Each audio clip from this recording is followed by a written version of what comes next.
Hi, I'm Laurence Brahm, director and producer at Shambala Studio, and I want to especially thank Buddhist Doors, the online platform and magazine, for giving us this space in which we can every month reflect thoughts about Lotus-Born Master Shambala and the journey that we're all on together across time and space, that is, if time and space even exists. But now we're coming up on the Tibetan New Year, Losar. And this is going to be the year of the snake. Now, what does that mean? In many cultures, people go, oh, snake is, not good, Adam and Eve, and then the snake, brought the apple, and then suddenly they lost all their innocence, and we have all kinds of other perspectives which distort the meaning, power of the snake. Actually, in the Qinghai Tibetan Plateau and across the Himalayas, we worship snakes. Snakes are actually from the Naga world. That is a subterranean parallel universe where the Nagas are serpentine beings who are connected to the elements of rain, water, earth, actually many times the different disasters that we have with climate, drought, flooding, all of these things are connected to the emotional vicissitudes of the Naga. Because the Naga, unlike bodhisattvas, don't have their third eye open. So they're just like us humans. They have emotions. They get angry, jealous, upset. But on the other hand, if you treat them well, if you respect them, if you respect their environment, if you worship and protect the things that they love, well, they'll protect you. Actually, the Nagas are very important protectors in the iconography of both Tibetan Buddhism, Hindu. Also, we see them in Jain and Bon, and also in shamanism. They're always there. They're ever present, and even present in other cultures. In Africa, you have the Mamiwata, who is a Naga and worshipped all across Africa. When I worked in Africa, East Africa, West Africa, South Africa, Mamiwata was always there in the villages because she also protects against disease, against drought, against flooding. She is the element of nature itself. And if we go on to South and Central America, of course we have Quetzalcoatl, the feathered serpent, who actually is a Naga. And it's very interesting because the story of the feathered serpent is he came from the east. And in Chichen Itza, you can even find pieces of jade in the pyramids. So is it possible that that was an idea coming from Asia, or are we all sharing the same understanding of the parallel universes and platitudes that exist? And of course, the Hopi Indians just north of Mexico, in Arizona, when they need to call upon rain at times of drought, they dance with rattlesnakes in their mouth, and it's accompanied by a shaman with a feather, usually an eagle feather. So again, he distracts the rattlesnake as they call upon the energies of rain to come, and we have, yes, another emanation of the feathered serpent. So if we really think about this and we go all around the world, even when I was at the European Union for a meeting once, I turned to the Irish ambassador there and I said, look at this.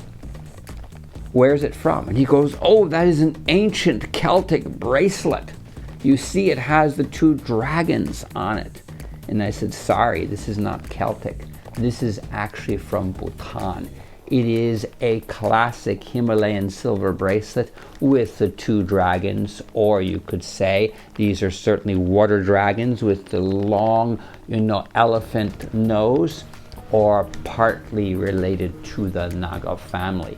So these are all interconnected energies that we have to understand as elements of our own earth. And remember, in our films about the Lotus-Born master, we talked about how he tamed the Nagas when the Nagas were creating drought or creating rains or flooding. And of course, some interpretations is he used his purba and he hit them. Of course he didn't hit them.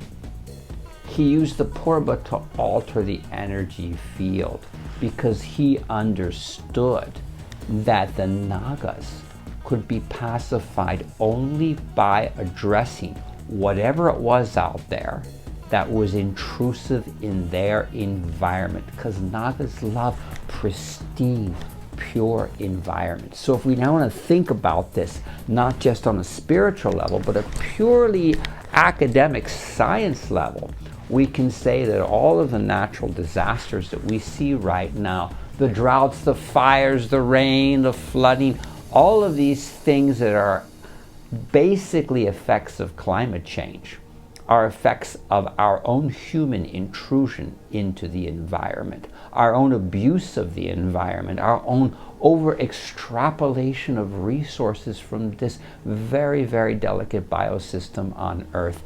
And as a result of that, we are intruding into the world of the Nagas. We are upsetting them. And of course, they have a reason to be upset. I mean, people are protesting at all the UN COP meetings because the heads of state can't do anything because they're sitting on their, you know what, talking and making speeches, but not actually addressing the issue.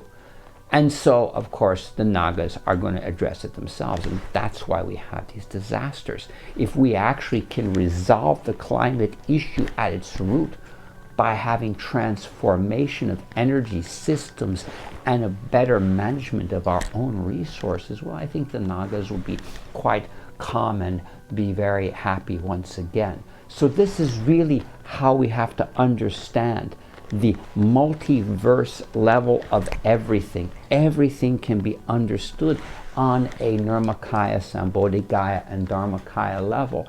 And those are all simultaneously occurring in the field at the same time. So when we come into the year of the snake, we need to be very positive. We need to be offering milk to the Nagas. We need to be able to be thinking in a pure way about how to protect our planet, how to protect our land, knowing that the Nagas in turn can be protectors of us.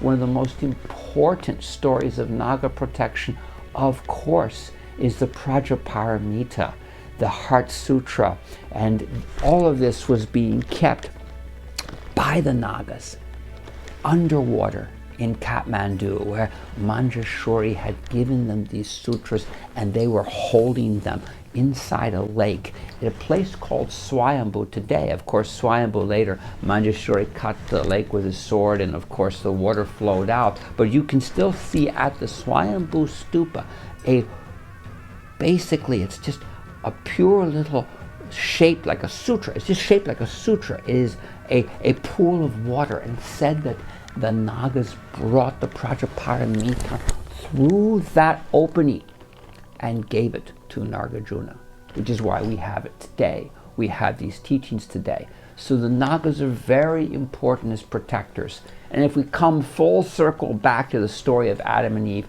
I think that that is a dualistic interpretation of something which means a completely different narrative.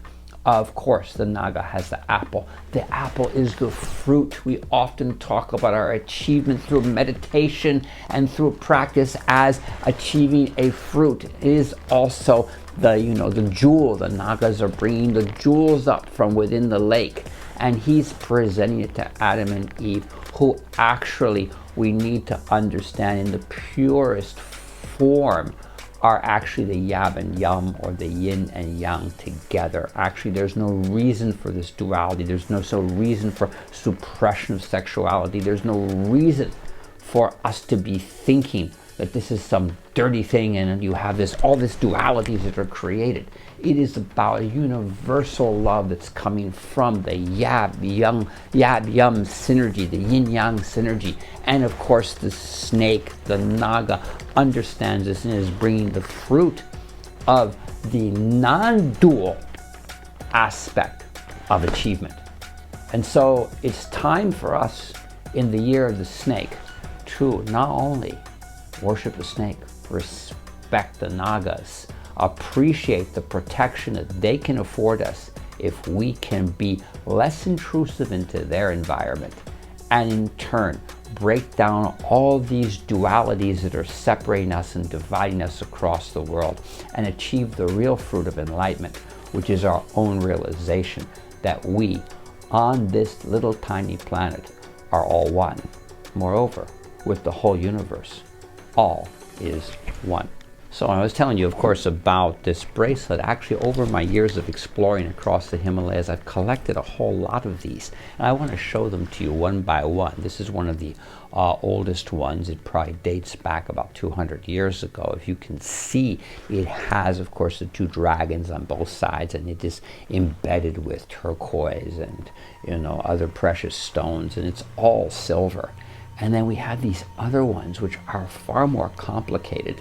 And if we're thinking about the Celtic dragon, the kind of dragons you see with Vikings in Europe, and of course this is the same.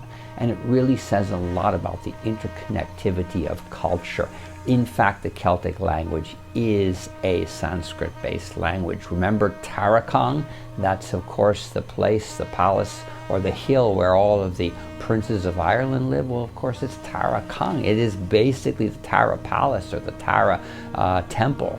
And, of course, these were all elements that were being cross-fertilized across continents, as humanity in ancient times in some ways had far more connectivity and integration than it does today. And of course, if we think about the great Genghis Khan, you know, Genghis Khan crossed with his, you know, Mongolian army across Central Asia all the way to Europe and back. And we had, of course, the Mongol Empire, the Golden Horde, a cross-fertilization of many cultures at that time. It wasn't just about war, but it was also about the absorption of a lot of culture. And of course, within the traditional Bun sect, across the Siberian region, the Nagas are very important. They're very worshipped. They are most worshipped in Lake Baikal, in Siberia, in Mongolia. So these are, of course, shared common human aspirations or realizations of the phenomena of our natural environment. And of course, when the Guru Padmasambhava, the Lotus-Born master, tamed the Nagas, he of course used a purba. Now the purba, the Vajrakilya purba, is actually Lotus-Born master's own practice that he really consecrated. And this practice, if we look at the structure of the purba, what is it that's pinning down on three sides of the blade? The greed, anger, and ignorance. It is, of course, the mouth of a dragon, a makara, and from the dragon's mouth we see intertwined snakes, just like we would where wherein, of course, Greece, the symbol of the god of health, was two intertwined serpents. Where's that coming from? Go back to Odiana, go back to the Swat Valley, go back to India, go back to traditional yogas, and sure enough, we have the Kundalini rising, and we know that if we have all 7 of our chakra open, we are going to be in good health for sure. And that's those Nagas coming up through you. The Kundalini rising is an energy. It is a serpentine-like energy, and that energy is ever present everywhere because the Nagas are actually, the serpents represent all of these energies in the field, water, earth, thunder, lightning. All of those things are connected to the serpent.